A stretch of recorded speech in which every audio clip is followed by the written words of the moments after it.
সড়ক মহাসড়কে যানজট নিরসনে আবারও কাজ শুরু করেছে ট্রাফিক পুলিশ। তবে পর্যাপ্ত ট্রাফিক পুলিশ না থাকায় তাদের পাশাপাশি এখনো মাঠে রয়েছেন ফায়ার সার্ভিস, আনসার সহ শিক্ষার্থীরা। এর আগে বৈষম্য বিরোধী ছাত্র আন্দোলনের এক পর্যায়ে দায়িত্ব থেকে সরে যায় ট্রাফিক পুলিশ। আশুলিয়া থেকে মোহাম্মদ শাহিন আলমের তথ্যচিত্রে ডেস্ক রিপোর্ট। বৈষম্য বিরোধী ছাত্র আন্দোলনের শুরুর 2 দিন পরই আশুলিয়ায় সড়ক মহাসড়ক থেকে সরে যায় ট্রাফিক পুলিশ। এ সময় সড়কে শৃঙ্খলা ফেরাতে দিনরাত কাজ করে শিক্ষার্থীরা, আর সরকার পতনের পর তাদের সাথে যোগ দেয় আনসার ও ফায়ার সার্ভিস সদস্যরা।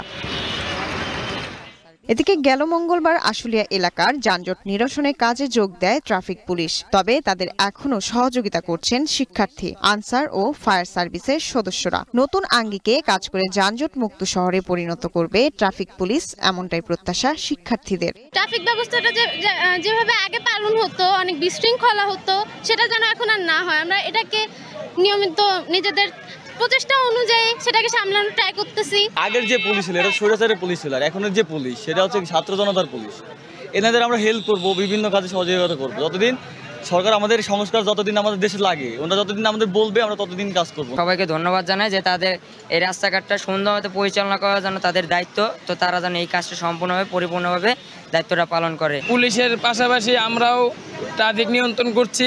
আশা করি আমাদের এই এলাকা শান্তিপূর্ণ হবে। স্বাধীনতা পাওয়ার থেকে স্বাধীনতা রক্ষা করা কঠিন বেশি। আমরাই আমাদের স্বাধীনতা রক্ষার্থে আজকে আমরা রাস্তায়।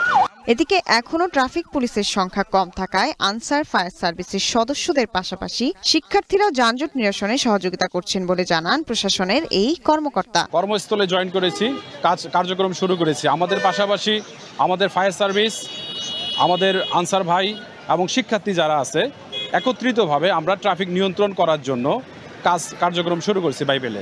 আগামীতে যানজট নিরসনের পাশাপাশি সড়ক মহাসড়কে শৃঙ্খলা ফিরিয়ে আনতে ট্রাফিক পুলিশ আরও সচেতন হবে, এমনটাই দাবি স্থানীয়দের।